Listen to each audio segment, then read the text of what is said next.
నేను ఇవాళ మీకు ఒక చికెన్ కూర అంటే పులావ్లోకి, అన్నంలోకి, చపాతీలోకి బాగుండేలాగా ఒక కూర చూపిస్తాను నేను మీకు. సో దానికోసం నేను ఒక థిక్ పాన్ తీసుకొని స్టవ్ ఆన్ చేశాను.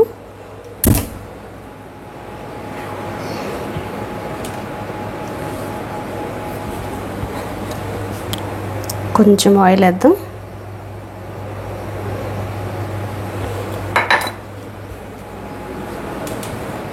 నేను చికెన్ని మ్యారినేట్ చేసి పెట్టుకున్నానండి. మ్యారినేట్ చేయడానికి దాంట్లో పెరుగు, అల్లం వెల్లుల్లి పేస్ట్, ఉప్పు, కారం, పసుపు, అంతే. ఇంకంతకు మించి ఇంకేమీ లేదు. మీరు కావాలి అనుకుంటే మీరు ఇలా మ్యారినేట్ చేసి పెట్టుకోవచ్చు, లేదు అంటే డైరెక్ట్గా కూడా చికెన్ అందులో వేసి వండేసుకోవచ్చు, నష్టమేం లేదు. నూనె వేడెక్కిన తర్వాత కొంచెం చెక్క, లవంగం,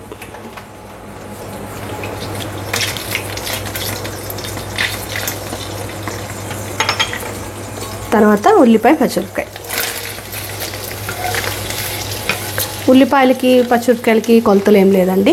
అంటే మనకి ఎన్ని వేసుకోవాలనిపిస్తే, మనకి ఎంత గ్రేవీ కావాలనుకుంటే అంత. ఇది కొంచెం వేగాలి.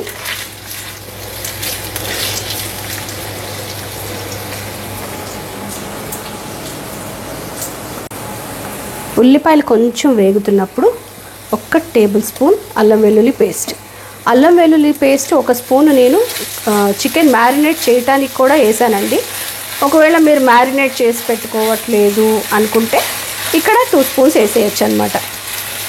సరేనా? ఇది కొంచెం పచ్చివాసన పోయే వరకు వేగాలి.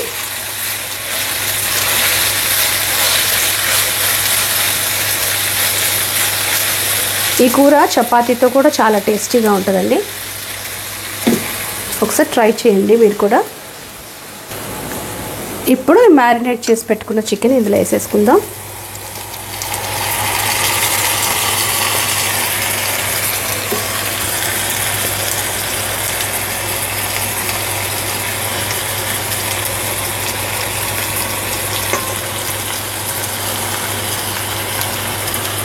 కారము మనం తినగలిగినంత వేసుకోండి.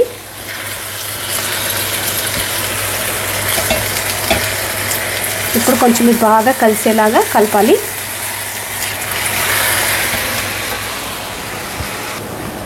బాగా అంతా కలిసేలాగా కలిపాను. సో దీన్ని 1 నిమిషం, ఒక 2-3 మినిట్స్ ఇట్లనే హైలో వదిలేయండి. ఇప్పుడు ఇది బాగా ఉడుకుతుంది కదా. ఇప్పుడు మనం ఎంత గ్రేవీ కావాలి అనుకుంటే అంత వాటర్. చికెన్ నుంచి కూడా కొంచెం నీళ్ళు వస్తాయండి, అది కూడా దృష్టిలో పెట్టుకొని వేసుకోండి. నేను 1 గ్లాస్ నీళ్ళు వేసాను. ఇప్పుడు మూత పెట్టి సిమ్లో ఒక 5 మినిట్స్ కుక్ అవ్వనిద్దాం. సరేనా? చికెన్ ఉడికిందా చెక్ చేద్దాం.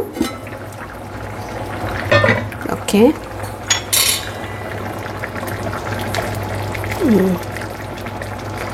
చికెన్కి అంత ఎక్కువసేపు ఏం పట్టదండి, తొందరగానే ఉడుకుతుంది. ఇప్పుడు చికెన్ మసాలా, ఇది ఒక 2 టేబుల్ స్పూన్లు. చికెన్ మసాలా వేసిన తర్వాత కూడా కొంచెం చిక్కబడుతుంది అన్నమాట కూర. ఇప్పుడు గ్రేవీ ఎంత కావాలా అంటే మనకి ఎంత కావాలి అనుకొని చూసుకొని ఆపేయటమే అనమాట. అంటే మనం చపాతీతో తింటున్నామా, గారెలతో తింటున్నామా, అన్నంలో కావాలా, ఎంత కావాలి అని చూసుకొని ఆపేయటమే అనమాట చికెన్ ఉడికిన తర్వాత. సో ఇప్పుడు చికెన్ మసాలా వేసిన తర్వాత ఒక 2 నిమిషాలు, జస్ట్ ఒక 2 మినిట్స్ మూత పెట్టి వదిలేద్దాం.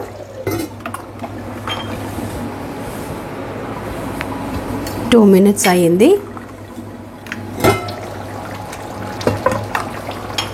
ఇప్పుడు మనం కొత్తిమీర వేసి ఆపేయటమే. గ్రేవీ మీరు అడ్జస్ట్ చేసుకోండి, థిక్గా కావాలా అనేది. నాకు ఇంత లూజ్గా కావాలి అనమాట. సో నేను ఇప్పుడు ఆపేస్తున్నాను స్టవ్.